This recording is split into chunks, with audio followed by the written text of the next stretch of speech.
Hey everyone, welcome back to the channel. Today I'm diving into the latest and greatest in endodontic research and evidence-based practices. If you're a medical researcher, especially in the field of dentistry, stick around because you won't want to miss this. First up, let's talk about current trends in endodontic research. Over the past few years, we've seen a surge in studies focusing on regenerative endodontics. Researchers are exploring innovative ways to regenerate dental pulp and dentin, aiming to save natural teeth that would otherwise be extracted.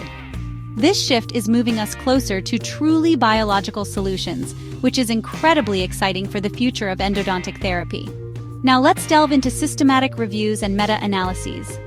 These tools are becoming increasingly crucial in endodontic research.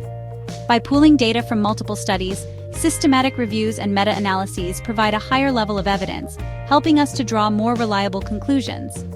For instance, a recent meta-analysis on the success rates of different root canal sealers has provided valuable insights that are now shaping clinical practices worldwide. Speaking of clinical practices, evidence-based decision-making is at the core of improving patient outcomes. In endodontics, this means integrating the best available research with clinical expertise and patient values. For example, when deciding between traditional root canal treatment and newer regenerative techniques, it's essential to consider the latest evidence, the clinician's experience, and the patient's preferences.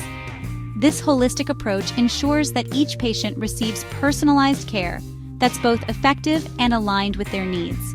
In conclusion, staying updated with the latest research and incorporating systematic reviews and meta-analyses into clinical decision-making is vital for advancing endodontic practices. By doing so, we can continue to improve patient outcomes and push the boundaries of what's possible in dental care. Thanks for watching. If you found this video helpful, don't forget to like, comment, and subscribe for more updates on the latest in medical research. Until next time, keep pushing the envelope in your research and practice. Take care.